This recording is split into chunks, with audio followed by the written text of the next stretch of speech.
Se dio inicio a la práctica en la Universidad de Cundinamarca, municipio de Fusagasugá. Allí partimos hacia la Laguna Colorados, ubicada en el páramo de Sumapaz. Tomamos la vía de San Miguel y en el camino paramos en el corregimiento de la Aguadita y allí pudimos observar el río Barro Blanco, el cual atraviesa de dicho lugar. Se visualizó la gran contaminación que se arroja allí. Y la siguiente parada fue en el municipio de Cibaté, donde visualizamos el embalse del Muña y allí continuamos el recorrido hasta llegar al lugar previsto. ¿Cómo va?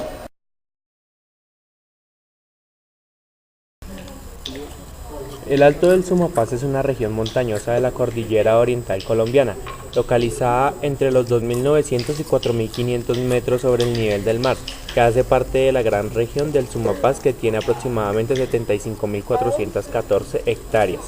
En la región se genera un importante recurso hídrico, que vierte sus aguas a las cuencas de los ríos Magdalena y Orinoco.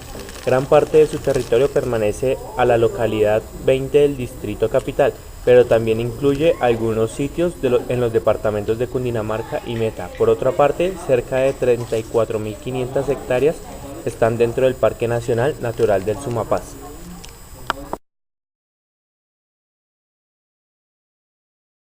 El clima en el páramo del Sumapaz. La llovizna en el páramo suele prolongarse durante horas y conserva una alta humedad tanto en el ambiente como en el suelo.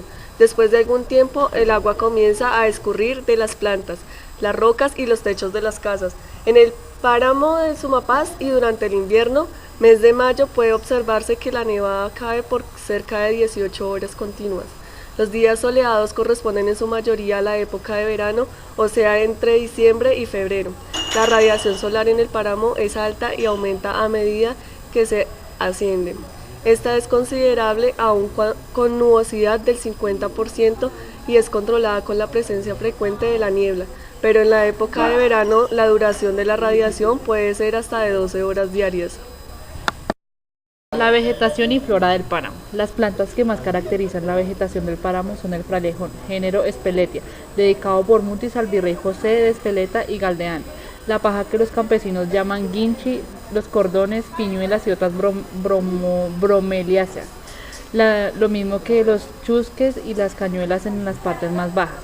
Hay muchas especies de frailejones, pero lo más común es la Speletia gradiflora, y la más grande, que llega a medir hasta 10 y 12 metros de altura, es la Speletia uriberi. Estas insólitas plantas paramunas desarrollan rosetones de hojas abundantes, lanudas y largas en el extremo de un tallo, recto y erguido, llamado caulirosula, que va cubriéndose por las hojas viejas y marchitas. Otra planta paramuna que prefiere lugares relativos secos es la llamada chocho o lupino, del que hay varias especies cuyas flores pueden ser rosadas o blancas. Una de las plantas comunes en el páramo es el té Bogotá o palo blanco y se le asocia con las uvas de anís, las uvas camaronas y los encinillos. Otro árbol paramuno es el colorado, llamado así por el color de sus ramas, que actualmente se encuentra en el proceso de extinción por la excelente calidad de su madera. La fauna del páramo es variadísima y está constituida en términos generales por especies propias de dicho ecosistema, aunque también se encuentran algunos animales del subpáramo y de la alta selva andina. El mayor ejemplar entre los mamíferos es la danta de páramo, de pelaje relativamente alto y que desafortunadamente está en peligro de extinción, pero el animal más representativo de la fauna paramuna es el venado blanco, llamado así por su pelaje gris claro, aunque también se le conoce como venado grande para diferenciarlo del zoche. Otro ejemplar muy representativo de la fauna paramuna es el oso, especie endémica de los páramos de Venezuela y Colombia, único en el neotrópico y que, al igual que estas especies mencionadas, está en inminente peligro de extinción. El oso es omnívoro, pero su alimento principal es la parte blanca del cardón puya. Parece que también se alimenta de la pulpa del tallo del frailejón que abre a lo largo. También existen aves como el pato de páramo y el pato de los torrentes, el zambullidor, ave acuática de las lagunas paramunas, la caica solitaria y la caica chillona. Son aves de caza común en el páramo, aunque también habitan la sabana de Bogotá. El colibrí es de las aves más frecuentes en el páramo, que convive con otras especies de aves de los 3.000 a 4.000 metros. En el páramo no hay serpientes, pero sí hay algunas especies de lagartos, como el collar negro, camaleones que suelen habitar entre las hojas de los frailejones. Asimismo, hay una lagartija pequeña de escamas tersas, que dan visos tornasolados. En el páramo húmedo hay varias especies de ranas que suelen habitar las quebradas y pantanos. El puma puede encontrarse ocasionalmente en el páramo, pero al igual que otros mamíferos es una rareza. El guache o consumbo aún se encuentra con frecuencia en el área de matorrales. El conejo y el curí son los herbívoros más representativos del páramo.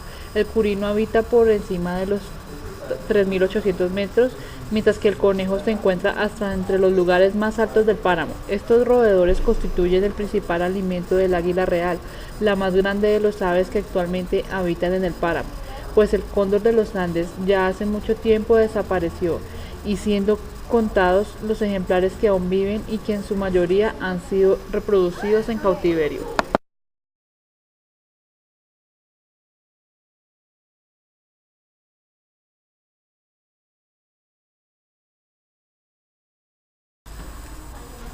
Los insectos son abundantes, sus innumerables especies habitan preferiblemente en las hojas de los frailejones. Las mariposas son relativamente comunes, pero de colores poco llamativos y de pequeñas dimensiones. De todas maneras, la riqueza de insectos en el páramo es notable. La biótica acuática paramuna es increíblemente abundante y variada, a excepción de la trucha, que es una especie exótica. La función ecológica del páramo. Para muchos todavía el páramo aparentemente es una región de poca utilidad, pero entre muchas otras funciones, la principal que desempeña es de ser una fábrica de agua freática que da lugar al nacimiento de innumerables ríos, quebradas o pequeñas fuentes que alimentan todo el sistema hídrico de la cuenca del Orinoco y la parte media de la cuenca del Magdalena, motivo por el cual lo llamamos la estrella fluvial del centro del país. Al páramo le corresponde sostener el régimen hidrológico, es decir, regular el ciclo del agua en la cabecera de los ríos, pero esta función está alterada y seriamente amenazada por la acción del hombre, que quema y destruye el páramo hasta tal grado que hoy los páramos, como lo hemos repetido ya muchas veces, son las regiones geográficas colombianas más. La agricultura. Los suelos de los páramos no son aptos para la agricultura. Son suelos que, si se destinan para esta actividad, requerirán muchos recursos para su adecuación, para luchar contra la acidez y la pobreza de nutrientes, logrando así una productividad económica y social sostenible. Desde el punto de vista ecológico, la agricultura genera impactos adversos en los suelos y por tanto al ecosistema, afectando sus funciones de regulador del ciclo hídrico en la alta montaña, en la estabilidad de la tierra, en la pérdida de la biodiversidad y en los paisajes más espectaculares que posee el páramo. El cultivo de papa. Otro factor profundamente negativo que actúa sobre el páramo es la forma como el campesino siembra y cultiva la papa. Después de tumbar y quemar el frailejón, drena el terreno con profundas zanjas antes de ararlo y además traza los surcos siguiendo la pendiente. Prácticas estas muy funestas por la erosión y movimiento de masas que esto provoca, teniendo esto un efecto mortal sobre el sistema hídrico de la sabana, cuyos ríos merman cada día más sus caudales, mientras que la demanda de agua crece de manera vertiginosa. Los consumos de agua en los cultivos son desconocidos, pero se sabe que utilizan grandes volúmenes para la aplicación de agroquímicos. A su vez se utilizan 45 productos químicos de diferentes grados de toxicidad para controlar insectos y enfermedades. El sistema de monocultivo de la papa como práctica agrícola, por su característica de uniformidad genética, fisiológica y morfológica, exige mayores aplicaciones de nitrógeno y mayores densidades de siembra, prácticas que favorecen el desarrollo de diversos factores depresivos de la producción, como la presencia de insectos no benéficos que se atacan con aplicaciones intensivas de plaguicidas, lo que redunda en la elevación de los costos de producción, disminución de la rentabilidad y el deterioro del ambiente, generando un círculo vicioso que produce mayor insostenibilidad. Por otra parte, el uso inadecuado de agroquímicos genera procesos de eutrofización y contaminación de las fuentes de agua para consumo humano de los suelos subsuelo, originando problemas de salud.